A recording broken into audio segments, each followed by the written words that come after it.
What do you do when you're stuck? Hey, we can help with that. Hey, Gina, what do you do when you're stuck? I turn to my good friend, Rene Gutteridge. Renee there with us. Hey, welcome, everyone. Hello. We love having Renee on the podcast. She's our award-winning author friend and just so smart about all things, especially with like fiction development, with books and that sort of thing. Screenwriting. I always feel like I learn something Of when course. we talk with Renee. Guys, I've got you fooled. So today we're talking about getting stuck. Have you ever been stuck before when you're writing a book, or does it just like naturally flow out? Or a Like screenplay. Renee's done it all. She's done fiction, nonfiction, screenplay. we're really building you up now, so you're gonna, you know, Well, I could create the legend and say, no, it all flows out from my genius. Or I could tell the truth and say nearly every project has a struggle in it, at least. yeah, Possible usually. we all get stuck sometimes when we're doing that. I always find like when I first start working on a project, it almost flows really easy at the very beginning because I'm excited about it, and then I start to get to the tough part, right? The part that you maybe haven't thought all the way through, or whatever. Middle. Yeah, in the middle. And then I just find myself going, oh, why did I take on this project? Why did I start this? Why am I doing this to myself? Well, you guys don't have the fourth step where you question every choice you've made in life. I guess, You don't have that fourth part. Okay, me neither. Never mind. yeah, that's true. I mean, it really can. It can throw you for a lot, especially if it's your own project, because Yeah. you're believing in it, going, okay, I am sold out to this. I'm so excited to sit down and write this. And you spend a lot of time thinking about it, starting to write it, and then you just find yourself stopping cold. What is it, Renee? Is it just doubt, or is it that the project's no good? And what should you do at that point? What's your go-to thought? Where do you go when you hit that wall? Well, where I used to go was to emotion, where I would, go do the whole spiral thing. And I've learned over 20 years of doing this that I was going to have a complete nervous breakdown if I felt like this every time I started a project, right? So I only have so many emotions to give in my day. And I also watched some more experienced writers through the years and kind of what they did. And I noticed that they often applied logic before emotion. Um, and when I sort of switched towards that, then I found myself, I might be frustrated, but I'm not emotionally wiped. And I certainly never wanted to give in to doubt of myself. So I've done a little bit better on that through the last part of my writing career. Well, now you're speaking my language. I like the whole finding the logical explanation for this. So what does that mean? Like in real life, what does that mean? You're writing your story, your script, you're at the end of, let's say, act one, and you're going, okay, now I just don't know what to do next. So logically, how do you approach that then? Yeah, so you have to sort of step back from your own project as the writer and come in with a different hat on. And there's 1,000 different reasons that you may be coming to a stop. Like you could just be emotionally tired. You could just be physically tired. There's, but it's taking the time to step back and analyzing where you are. If you're feeling emotionally or physically tired, it's probably like I try not to write at 4 or 5 or 6 p.m. in the evening because by that point, my brain is not functioning well and it's just frustrating. And so, but, I also, so I take into those accounts, and then I take into personal problems. Like I kind of take inventory, like, is this a really hard season? When when both my parents died last year, that was not the high creative time, you know, to start doubting my writing. I mean, I couldn't get, much out on the page, and I just had to give myself that break. But if you're like, I'm feeling good, I have my coffee and, I'm ready to roll and life is good and I'm just stuck, then that might be the time to start analyzing components of the work that you're doing. Components like what? Well, it depends on what you're working on. So, if it's fiction, for example, I would start analyzing story elements that I know must be in place to make Act One, Act Two, Act Three work. Um, as I'd mentioned to you guys before, I try to write. I didn't used to do this. I've gotten smarter about how I write 90,000 word books now. But I've learned to write more in sections rather than trying to write the whole book and then going back and trying to fix everything. So, for example, I write Act One and make sure that it's working. Now, it doesn't mean that I'm not going to go back and change something later to make it work better. But I get, so for example, in Act One, I want to make sure I'm setting up the ordinary world well. I'm setting up who the character is well, what the character wants in life well. So even then, once I have all of that, if I'm writing Act One and it's weak and I don't really have an established character and I don't really have an ordinary world, then when I create my inciting incident that leads into Act Two, it may feel like it's stagnant or not interesting or whatever. And so, if I'm writing along and I come to that inciting incident and I say, "Man, this doesn't have the impact, doesn't feel as dramatic as I want it to," then I might stop and go, "But maybe my ordinary world isn't strong because this is supposed to flip the ordinary world upside down. So how do I make that stronger so this inciting incident seems bigger?" You know, so really, you're having to go back to training that you've had in order to Yes, make sure you hit those basic. points. That's what is it. Then maybe that's what you mean by the logic, hitting it with the logic, going, okay, I'm going to go back to those basics that I've learned that I know need to be in this story, and just ask myself one by one, go down the checklist, right? Did I do this? Did I do that? Did I hit this point? Did I hit that point? Did I make the story structure work? To know if it's any of those things, because if it's one of those things, then you kind of know what to do next, right? You fix that Mhm. point. You say, "Oh, I left out the inciting incident. That might be important." So then you go ahead and you Exactly. make sure that that's included. I think you can also Yeah. sense it when you're going. My process is that if I'm writing something and I've been working on it and working on it and I'm feeling like I've worked on it so much, I sometimes will need to step away from that project, not for a long time, but for even just a day to come back with fresh eyes to see it. Because sometimes if I've worked on it so much, I get to the place where I can't tell if it's good or not. I can't tell if I'm doing anything. I've had too many edits going through my mind. So I have to take about a day and come back with fresh eyes. And it's usually with those fresh eyes that I can zero in on what's not happening. I Mhm. can I can start noticing when it's just not working, when something's not working. But I will say that if I can't zero in on it, but there's just something that's saying this is not quite right. I've checked my checklist, but it's like I need this, whether it's fiction or nonfiction.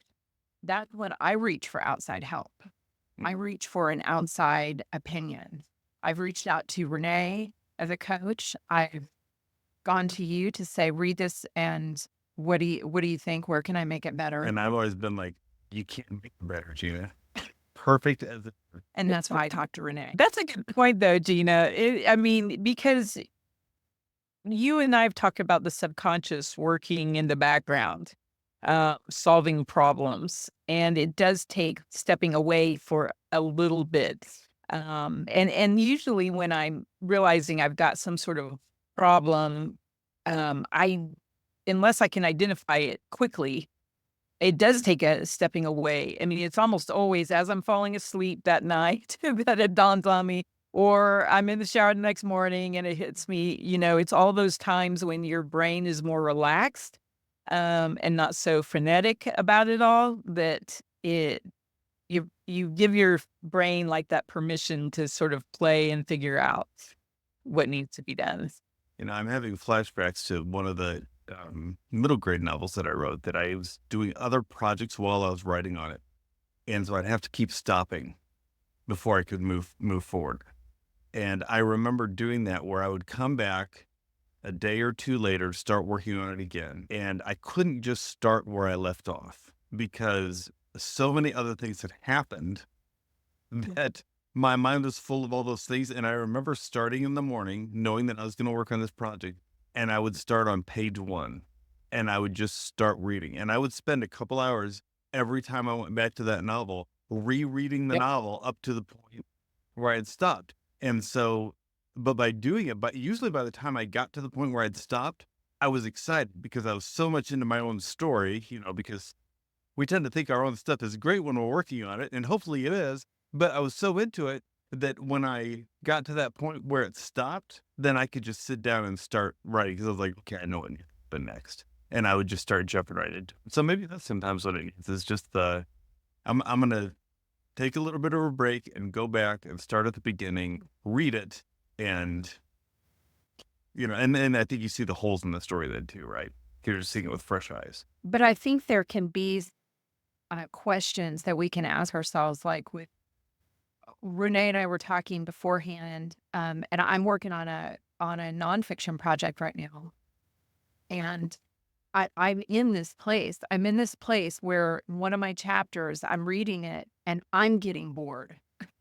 When I'm getting bored, or I feel like I'm repeating myself, I know I know that one, taking a break, coming down, doing this podcast recording. I know when I go back to, I know I'm going to. I had already started reworking it, editing it, and moving things around and pulling things together because I found, in this particular instance, I'm finding that I'm repeating myself, that I'm coming back, I'm making some points, and then kind of Mhm. repeating it again. And as I was reading it, I thought I need to pull those section. I need to rearrange these sections, pull my like sections together, and then really get it down to the core message that I've got. And I'm not rambling, you know, not not repeating myself. And I know I'm not the only person that does that because I know I've talked to other writers that'll say, I knew a writer one time who would say, I really have trouble with conclusions. So I end up writing 3 of them. And it's the end of the and so I got 3 conclusions at the end of a chapter or at the end of an article. And I get that, and so then it comes back to, okay, it's taking a step back, getting fresh eyes, and then pulling it together and making it tighter. It's like that movie Clue, right? Where they recorded 5 or 6 different endings, and then in the theaters, they showed a different one depending on what theater you went to. It's kind of like a book with all these different endings. Which one you want to go with? And choose your own adventure. I kind of like that. In your book. Oh, that's fun. So yeah, so what kind of questions should we be looking for on a fiction standpoint? What kind of questions would we ask ourselves? We would start looking at character and conflict, and what would you guys say? Well, I took a similar approach to Chris and sort of what I was talking about with working in sections. So, I would reread 2 or 3 chapters, until I would get to, about 6, 7, 8 chapters in, and I would spend my whole time reading and so then I'd just back up a couple of. But when you do that, if you let yourself write freely and then go back and give another eye to it. That's helpful. I think a lot of people think they have to nail the writing style as well as, when they're still just trying to get the plot down. But yeah, I mean, it depends on where you are in the book, what kinds of questions you need to ask. One of the things that I found in my writing and a lot of people's writing in novels is they rarely have enough conflict. And oftentimes it's the story driving the conflict and making the character react to conflict rather than making the character make choices that causes conflict or overcomes conflict. So, it takes, first of all, a lot of study of the craft. A lot of people find they've gotten lost in a novel, but it's because they've actually not learned what goes in Act Two, or whatever. And so, I mean, I still have, I have the John Truby book over here on my desk, just to remind myself, inform myself, um, what could be missing here. And every element that you learn, you make a better book when you have included it. So, That's really good. That's a lot of the reason we started this writing momentum mentorship we did is because we wanted to have a place where people could come in and they could say, look, I want to learn about the craft. I want to make sure that I hone my skills, know what the latest things are. So we have hundreds of hours of video in there, hundreds of hours of these podcasts, hundreds of hours of what we call writing boosts. We have trainers that will give critiques and give thoughts on your writing. It's a great way that you can jump in with an online community that's always there and start asking questions and build that community, get yourself excited about your project again, and also just see, okay, where might this not be working and what can I do to find the next step? So yeah, hey, if you want to find out about that, go to writingmomentum.com and you'll see a link right there on the front page. But so Rene, is it the same for nonfiction books? it's definitely a different process. I mean, it is the same to Same apply principles, logic. right? Same principles, but you're already sort of writing from a logical mind anyway in nonfiction. In fiction, I mean, we've thrown logic out the window and we are just playing and making things up and everything, so we almost forget we have the left side of the brain in the middle of it. In nonfiction, you're already applying some sort of logical structure into what you're doing. I think it always helps with nonfiction. I mean, I think it's essential that you can't really be a seat of the pants writer in nonfiction. You have to have your blueprint, your plan, and that I would say. I mean, I encourage it in fiction as well, but in nonfiction, I really encourage that to be so well thought out before you even start writing. What's going in? Why is it going in? Those are the what and the why of nonfiction. It's really important. Why am I telling this story right here? How does it support the theme of this chapter and the theme of the book? And other questions that depending on what kind of trouble you're running into. As Gina mentioned, when she feels like she's suddenly rambling in chapter, what we start rambling because we don't really know where we're going. We're kind of like, I'm trying to get to this point over here and it's a long ways away and I can't see the road. And so just backing that up and going, okay, I'm telling this story. Why am I telling this story? What part of this story is supporting this chapter? Those kinds of questions can help. Yeah, and in particular, what's the purpose of this chapter, right? Why does this chapter have to be in the book? And am I getting that point across by the end of the chapter? Especially if it's like a teaching nonfiction book, you want to make sure that each chapter that's part of that structure. Why is it in there, and am I getting that point across? And is it necessary? It isn't necessary. Is it necessary? I mean, there's been times when I'm writing a nonfiction book that I will get to the place where I'm thinking, who cares? Like, I mean, you get to the place where it's like, why, who cares about this section here, and does it matter? And so then I either need to work on it and rework it so that it does matter, Mhm. or I need to take it out and see if it makes a difference. And if I take it out, um, because I don't usually delete it, that's why I have a whole another document that's called the deleted files for that project that I hold on to. Yeah. Because, sometimes the things that I delete are things that I love. Yeah. It's a paragraph, it's a couple of paragraphs or a whole section. But then when I really step back and think, does it really feed into the message that I'm trying to convey?